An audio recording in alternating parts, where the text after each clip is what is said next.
Um dia aconteceu que o povo sentiu sede e eles se enfureceram.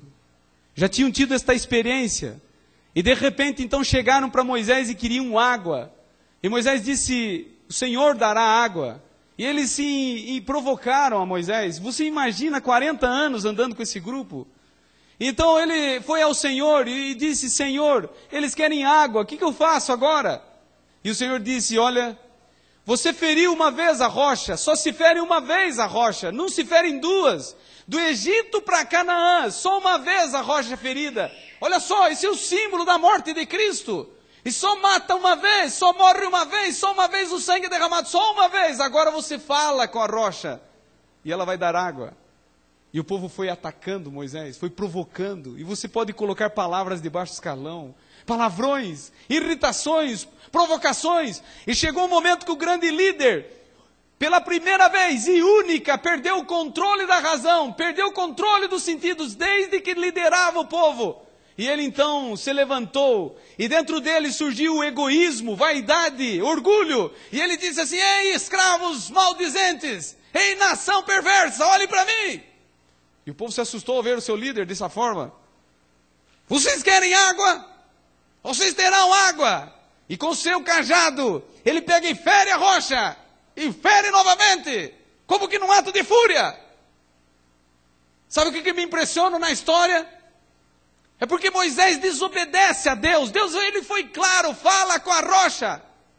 Mas Moisés desobedece, ele peca. Porque quando se desobedece a Deus, você peca. E ele feriu a rocha, machucou a rocha. E eu me admiro, isso que me impressiona é que a água começou a sair como rio.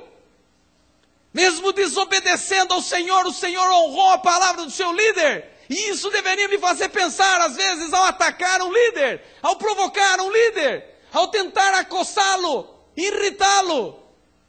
O Senhor, muitas vezes, Ele preserva a liderança porque não quer perder tudo, mas tem um preço para isso. Enquanto o povo começou a beber água como cães selvagens, porque aquele povo parece que só importava comida, bebida, só importava ter conforto, e isso importava, não importava mais nada. Então, enquanto este povo bebia água, o Senhor falou: Moisés, eu quero falar contigo. E numa conversa solitária, o Senhor olhou profundamente nos olhos de Moisés e disse: eu sei que você tem um sonho, você quer ir para Canaã, mas você não vai para Canaã, você não vai entrar em Canaã, você vai morrer fora de Canaã. Você me desonrou. Você não podia ter feito isso. Você deveria ter falado com a rocha. A leitura dessa noite, vocês viram o último dia de vida. Israel chegou diante de Canaã. Israel não podia entrar em Canaã porque o último que tinha que morrer era Moisés. Morrera toda a nação maldizente que desconfiara do poder de Deus e não quiseram entrar ouvindo o relatório dos 10 espias. Morreram todos aqueles que tinham saído do Egito. E os jovens agora já maduros estavam liderando. Mas tinha um que tinha que descansar antes de Israel entrar. E o Senhor não esquece. São duros esses momentos. O Senhor, Ele tem que levar a sua palavra. Ele não pode esquecer. Quando Ele diz, tem que ser cumprido.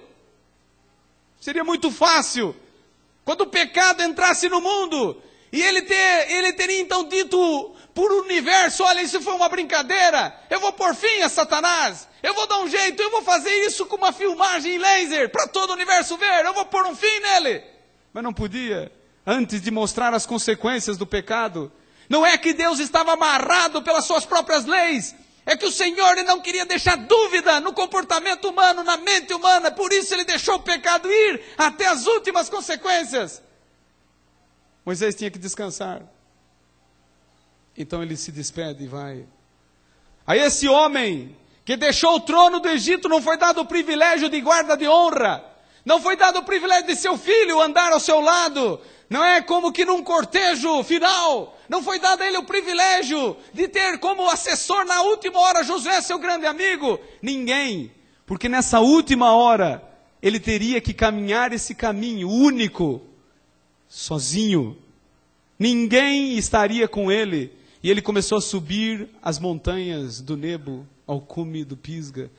E as estradas e trilhas que subiam a montanha daquele patriarca de 120 anos, elas foram cada vez mais ocultando Israel. Mas numa curva ou outra aparecia a nação lá embaixo. Pela primeira vez esse líder estava se afastando de uma nação na qual ele tinha sonhado levar para dentro de Canaã, morar em Canaã, viver em Canaã. Pela primeira vez ele se afastava para sempre. Pela primeira vez ele estava vendo que nunca mais veria o cheiro, o som, os barulhos de Israel. A última curva da estrada, e nunca mais a visão de Israel lhe apareceu. Quando os seus sonhos não se realizam, o que você vai fazer? Na terça-feira eu disse a vocês que vocês têm que sonhar, que ser humano nenhum pode viver sem um plano, sem uma meta, sem um alvo. Agora você tem um plano, você tem uma meta. Eu quero ser um pastor, eu quero ser um médico, eu quero ver minha filha se casar. Eu tenho um plano, eu quero ter uma empresa assim, eu quero prosperar na terra. Você tem esse plano. E de repente você vê que o teu plano, o teu sonho não se realiza. E cada dia mais você vai ficando distante dele. E as curvas da estrada vão te tirando. E de repente você se sente sozinho. E mais nada aparece diante. Está tudo escuro. O que o cristão deveria fazer nessa hora? Nessa hora apareceu Jesus. Eu gostaria de lembrar a vocês que Jesus, ele esteve com este homem no Sinai. E ele disse, olha, fica de costa, eu vou passar aí. Jesus nunca esquece um líder.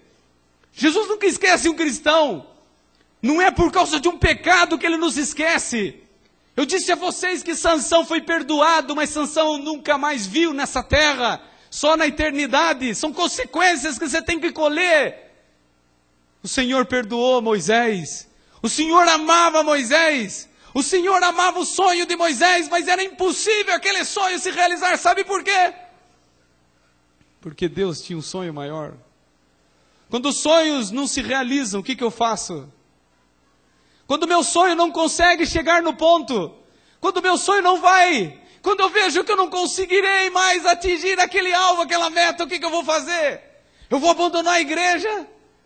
Eu vou me afastar de Cristo? Eu vou embora para nunca mais voltar? Vai para quem? Você vai para o esporte? Você vai para a moda?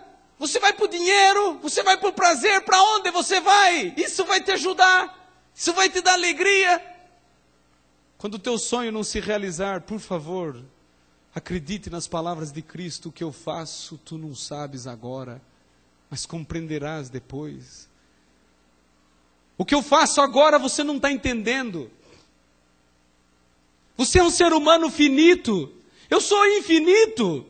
Você tem um problema, você quer ser como Deus. Você quer entender como Deus. Você quer pensar como Deus. Você quer ter toda a visão de Deus, mas você não pode ter, porque eu sou Deus. Eu sei ver todas as trilhas, todos os rumos, todos os caminhos. Eu sei convergir tudo. Quando o teu sonho não se realiza, calma. Eu sei de tudo, eu sei o que eu vou fazer. Eu sei como eu vou realizar o meu grande sonho.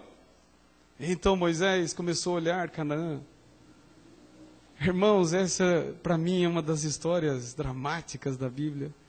Um homem de 120 anos no Pisga, olhando para baixo, olhando Canaã. Eu deixei o trono do Egito por causa dessa terra. Eu deixei tudo, dinheiro e fama, esposa. Eu deixei pretendente de esposa, melhor dizendo. Eu deixei o sonho de uma mulher princesa. Eu deixei tudo para trás por causa dessa terra. Por que, Senhor, eu não posso ir para lá? Ele estava olhando Canaã. E a Bíblia é clara que Moisés estava em perfeito estado de saúde, seus olhos, seu corpo.